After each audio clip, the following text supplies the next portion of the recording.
네, 안녕하세요. 미래한국TV의 박성은입니다.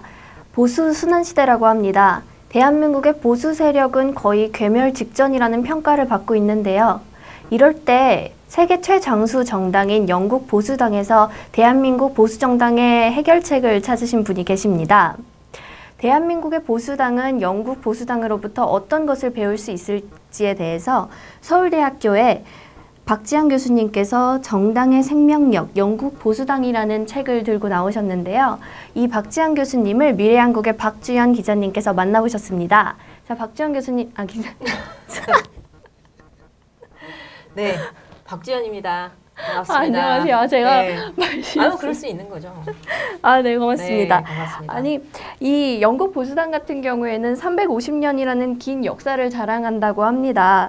이 영국 보수당만의 독특한 자기들만의 뭐 정체성, 아이덴티티라고 할 수 있는 게 있을 것 같은데요. 네. 어떤 게 있습니까? 사실 그 영국 보수당은 원래 그 보수당으로 출발한 게 아니라 토리당과 그 상대당인 휘그당으로 시작했죠. 그래서 네. 이제 이름이 보수당으로 바뀌고 해서 지금까지 한 350여 년 정도 왔는데, 분명히 지금 말씀하신 대로 정체성이 분명히 있기 때문에 그 정도의 아주 장구한 역사를 자랑하는 정당이 되지 않았나 싶어요. 그래서 제가 그 영국사 전문가인 박지한 교수님과 인터뷰를 하면서 그런 내용들을 좀 자세히 듣고, 또 박 교수님께서 쓰신 책도 참조를 좀 했습니다. 아무래도 영국 보수당 하면은 그 벤자민 디즈레일리 수상을 빼놓을 수가 없을 것 같습니다. 그러니까 디즈레일리는 사실 그 보수당의 본래 가진 그 정체성, 그러니까 귀족, 쥐주, 그런 그 국교의 신자, 이런 어떤 기득권 같은 그렇죠. 그런 느낌이죠. 네. 그런 그 출신이 아니에요. 네. 그래서 아주 그 보수당 주류와 아주 거리가 멀었던 사람인데, 이 벤자민 디즈레일리가 수상을 하면서, 그러니까 1880년대 이때 수상을 했죠. 이때 정체성을 만들어 갑니다. 영국 보수당의 정체성. 그래서 3대 이념을 제시를 하는데요. 이때 이제 헌정질서 보존, 그러니까 말하자면 이제 애국주의, 이제 네. 헌정질서를 영국 보수당만이 지킬 수 있다라는 그런 그 이념을 제시를 했고, 그 다음에 국민 생활 수준의 증진, 그래서 사회개혁을 굉장히 강조를 했습니다. 네. 보수당이면서도 굉장히 사회개혁을 강조를 했고, 그 다음에 대영 제국을 소화한다. 제국주의인데, 이제 그 당시 영국의 어떤 기득권의 어떤 이념인 거죠. 이런 것들을 이제 지킨다 해서 3대 이념을 제시를 해서 기존의 귀족과 그다음에 지주뿐만 아니라 이제 산업혁명을 통해서 신흥 그 부자가 된 자본가들, 네. 그리고 그런 사람들을 또 전문직을 포함해서 노동자 계층까지 포함할 수 있는 국민정당으로 거듭날 수 있도록 디즈레일리가 이런 이념을 제시를 한 거예요. 이때 그래서 영국 보수당의 정체성이 확립이 됩니다. 그 전통이 쭉 오는 거죠. 그러면은 영국 보수당의 정체성이라고 할 수 있는 거는 말씀해 주신 게 세 가지거든요. 애국주의와 전통, 점진적인 사회개혁, 네. 그리고 대영 제국을 수호하겠다는 네. 그런 거. 그런 건데, 그럼 이거는 굉장히 또 중요한 부분이지만 사실 젊은 세대들은 애국심이나 뭐 점진적인 개혁 뭐 이런 거는 사실 관심 잘 없잖아요. 젊은 세대들은. 그래서 영국 보수당 출신이기도 했었던 그 윈스턴 처칠 영국 수상이 이런 말을 했다고 굉장히 유명하거든요. 20대 때 진보가 아니면 뭐 심장이 없는 것이다. 네. 그래서 한국에서도 되게 많이 언급이 돼요. 네, 그리고 뭐 같이 이제 연결해서 20대 진보가 아니면 심장이 없고 40대 진보면 뇌가 없는 거다, 이런 식으로 말이 있죠. 네. 네, 뭐 그래서 이 젊은 친구들이 보수와 친하지 않은 거, 보수당과 친하지 않은 것은 한국뿐만 아니라 영국도 그런 걸 보니 만국 공통인가 보다, 뭐 그런 생각을 하게 되거든요. 실제로도 뭐 그렇습니까?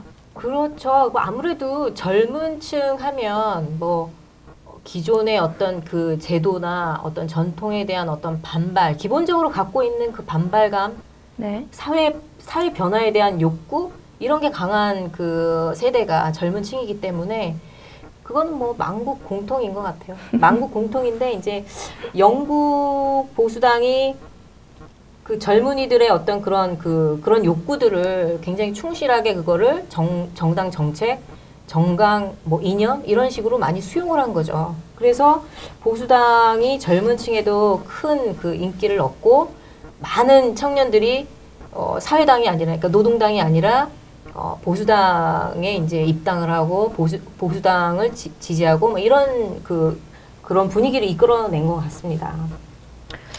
아, 그 분위기를 이끌어내는 게 어떻게 보면 당의 역할인 거죠. 그렇죠. 우리나라 같은 경우에는 젊은 친구들이 보수당에서 얘기하는 개인주의 뭐 이런 것보다는 사실 사회나 집단이나 공동체의 책임을 좀 중시하려는 경향이 강하잖아요. 네. 근데 사실 이게 우리나라 젊은이들이 잘못했다고 하기보다는 좀 그걸 부추긴 정당들, 정치적 아젠다를 만드는 정당들 책임이 좀 있었을 것 같아요. 저는 또 하나 또 그 성희 씨한테 물어보고 싶은 게 네. 궁금하더라고요. 그러니까 젊은이들이 공동체 사회 책임을 더 중시한다. 근데 이게 어떻게 보면은 요즘에 젊은이들이 개인주의가 강하다고 얘기를 하잖아요. 네. 개인주의가 강하고 그리고 어떤 이기심도 있고 그리고 다양성 이런 걸 강조하고 그런 젊은이들인데 왜 사회 책임을 더 강조를 할까? 이걸 더 중요하게 생각할까? 이게 과연 사회가 정말 그 책임을 져야 하는 부분을 더 못 져서 그러는 것일까? 아니면은 뭔가 어디 좀 오해가 있는 걸까? 이런 생각이 들더라고요. 그래서 지금 성은 씨가 미리 준 질문지를 보면서 느낀 네. 게 당연히 우리 젊은이들은 천선적으로 게으르지 않고 남 탓하기 좋아하고 뭐 이런 거는 아니라고 봐요, 저도. 그런데 정치적 아젠다를 만드는 정당들의 책임이 클 것 같다라고 이제 질문을 주셨는데 정치적 아젠다를 만드는 지금 젊은이들이 정당을 별로 지지하지 않고 정치에 대한 어떤 혐오감 이런 게 큰데 왜 정당의 책임이 더 크다고 얘기를 할까? 왜냐하면 정당을 불신하는데 정당이 뭐라고 얘기를 해도 안 믿는데 지지하지 않는데 그러면 정당의 책임이 크다라는 건 약간 모순적인 거 아닌가 이런 생각이 들더라고요. 그러면 본인들의 책임일까요? 모든 그 책임론에는 모든 것이 다 이렇게 포함이 돼 있겠죠. 그러니까 정치를 하는 정당들의 책임도 있는 것이고, 네. 또 그런 그 정당들의 정치적 역할을 잘 못하도록 방관하거나 아니면 뭐 잘못된 지지를 보낸다거나 아무튼 다양한 그 면에서 젊은 층의 어떤 그 역할이랄까 그런 책임도 있는 것 같아요. 물론 그렇죠. 결국에는 자기 인생 자기가 만들어가는 거 아니겠습니까? 그렇죠. 영국 그 보수당이 그 45년에 굉장히 총선에서 큰 패배를 합니다. 네. 굉장히 그 승리의 역사를 이어오다가 물론 중간에 또 패배한 역사도 있겠지만 45년 제가 이제 소개시켜드리고 싶은 부분은 45년 총선에서 보수당이 아주 노동당이 충격적인 패배를 당하면서 아주 큰 혁신을 해요. 영국 보수당이. 그래서 그 당시도 왜냐하면 45년이라고 하면 이제 대공황이 끝나고 이제 2차 세계대전까지 있었잖아요. 네. 그러니까 영국 국민들도 자본주의에 대한 실망이 굉장히 컸던 거예요. 그런 부분에서 실망이 컸고 대신 국가의 역할이나 책임 이런 걸 강조하고 복지, 개인의 그 삶이 불안하니까 사회, 국가에 대한 어떤 기대 심리가 더 커지잖아요. 영국 국민들도 그랬던 거죠. 그래서 어떤 산업에 있어서 국가의 개입이라든가 뭐 이런 그 국유화, 네. 주요 산업에 있어서 국유화, 뭐 노사 간에 협력하고 뭐 국민 의료보험을 설립하고 이런 부분들을 굉장히 지지를 해서 이런 분위기 탓에 이제 보수당이 크게 패배한 거죠. 노동당에. 그래서 그 이후에 보수당이 아주 확 달라져서 기존의 정책에서 이제 변화를 택해서 이런 그 노동당이 채택했던 어떤 그런 정책들 이런 것들 일정 부분 수용을 하고 그다음에 밀리언 펀드 운동을 합니다. 그래서 흐트러진 당을 재건을 해요. 그래서 당원들에게 돈을 걷어요. 중앙당에 헌납을 하도록 네. 모금 운동을 하는 거죠. 그래서 이제 재정을 튼튼하게 하는 거. 그래서 당 조직을 재건하고 하다 보니까 이제 정책적인 연구를 또 많이 하게 되고, 그 다음에 국민에게 보수당의 어떤 그 역할이라든가 정책 홍보를 하는 어떤 교육, 선전, 이런 것도 강화를 하고, 그 다음에 중요한 거, 젊은 피를 또 수혈을 합니다. 네. 젊은 피. 그 보수당의 울퉁경이 있는데, 1946년 청년 보수 운동을 시작을 해요. 네. 네, 영어 발음으로 Young Conservative Movement라고 네, 알아들으실 겁니다. 시청자께서. 네, 청년 보수 운동을 시작을 하는데 그 당시 영국 젊은이들이 경제 대공황 뭐 이런 걸로 굉장히 이제 자본주의에 실망을 많이 하고 네. 뭐 또 그 당시 또 30년대 소련 계획 경제가 또 성공하고 네. 그다음에 파시즘 뭐 이런 것들이 막 돌면서 젊은 세대가 굉장히 많이 사회주의화 된 거죠. 그 보수당에 대한 어떤 그 반발감이 당연히 많아질 수밖에 없는 그런 사회적인 분위기가 있었는데, 네. 네, 이 울퉁경이 청년 보수 운동을 시작을 해서 청년 보수당을 창설을 합니다. 그래서 지역 조직을 강화하고 청년 당원들을 많이 확보를 해요. 우리가 아는 굉장히 유명한 마거릿 대처, 네. 마거릿 대처 수상하고 그 다음에 존 메이저 총리 뭐 해가지고.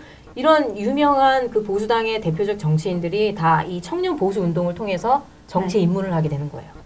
네, 그래서 굉장히 이때 이 청년 보수 운동이 중요한 역할을 했다는 거는 뒤에 이제 뭐 마거릿 대처나 존 메이저를 통해서도 우리가 확인할 수 있는 거죠. 그리고 또 재정 모금을 강화하고 당 후보 충원을 할 수 있는 구조를 또 개혁을 합니다. 그래서 공직 후보자나 의원에 이제 나가려는 그런 그 정치 지망생들을 위해서 이 당이 지구당 조직이 선거 운영이나 선거 운동 비용을 대주는 거예요. 그러니까 돈이 없어도 네. 정치를 할 수 있도록 이 보수당이 당을 기반을 만들어 준 거죠. 지금도 우리나라는 아직까지 좀 돈이 있어야 뭐 정치를 하지 네, 않냐 막 이런 그렇죠. 선입관이 있잖아요. 네. 그러니까 이 당시에 이제 영국 보수당은 이미 그런 것들을 돈이 없어도 정치에 충분한 그 자질이 있고 리더를 흡수하기 위해서 그 정치적으로 이제 좀 키우기 위해서 이미 그런 부담을 없애준 거예요. 그래서 그런 노력들을 했고 그 다음에 또 보수주의 정체성을 다시 한번 확인하는 작업을 해요. 네. 그래서 보수당의 중진이 퀸틴 호그라는 사람이 있는데 보수주의란 무엇인가라는 어떤 책자를 간행을 하게 되는데 거기에서 이제 호그는 이렇게 얘기를 합니다. 보수주의는 모든 변화에 반대하는 것이 아니라 곧 사라져버릴 수 있는 일시적인 시대적 유행이나 사고방식에 저항하며 사회적 균형을 잡는 것 그리고 보수주의란 점진적 변화와 전통을 중시하고 그에 기초한 유기적이고 인본적인 사회를 보호하려는 중도적 입장을 대변한다. 이게 거의 뭐 보수당의 바이블처럼 네. 이때 이 보수당 정체성이 확고하게 다져지는 거죠. 그래서 영국 보수당이 사회 변화에 끊임없이 그 적응하면서 달라지고 변화했지만 현실과 타협을 하면서도 이러한 그 보수주의의 마지노선은 항상 지켰다는 거예요. 깨지 않았다는 거죠. 중요한 말씀인 것 같습니다. 보수정당이 보수정당이라는 이름을 가지고 있으려면 놓치지 말아야 되는 부분들은 그렇죠. 분명히 있는 거거든요. 정체성을 잃으면은 그 사람이 아닌 거잖아요. 그렇죠. 네. 그거 지켜야 되는 부분은 있죠. 정당도 마찬가지인 거죠. 뭐 그래서 결국에는 말씀해주신 내용이 영국 보수당에도 아무리 뭐 최장수 정당이라고 하더라도 위기들은 분명히 있었고 이 위기를 통해서 정체성도 더 강화하고 뭐 청년들도 이렇게 수용을 하고 구조적인 개혁도 하고 하면서 점점 이렇게 재정비를 해 나오면서 컸다는 거 아닙니까? 그렇죠. 딱 근데 지금 그 위기의 시기를 우리나라 보수 정당도 겪고 있는 때가 지금이 아닌가.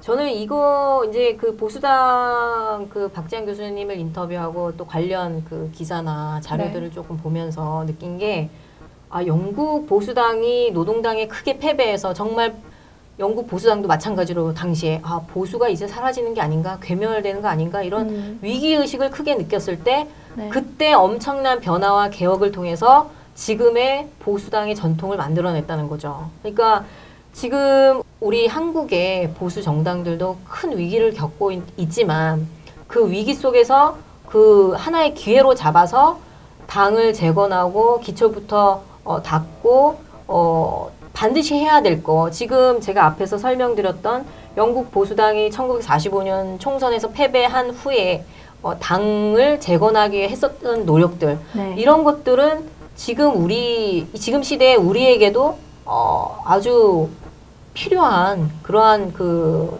작업이 아닌가 그런 생각이 들더라고요. 네, 맞습니다. 네, 오늘 박지원 기자님 나와주셔서 정말 감사드리고요. 좋은 기사 써주셔서 너무 고맙습니다. 감사합니다. 네.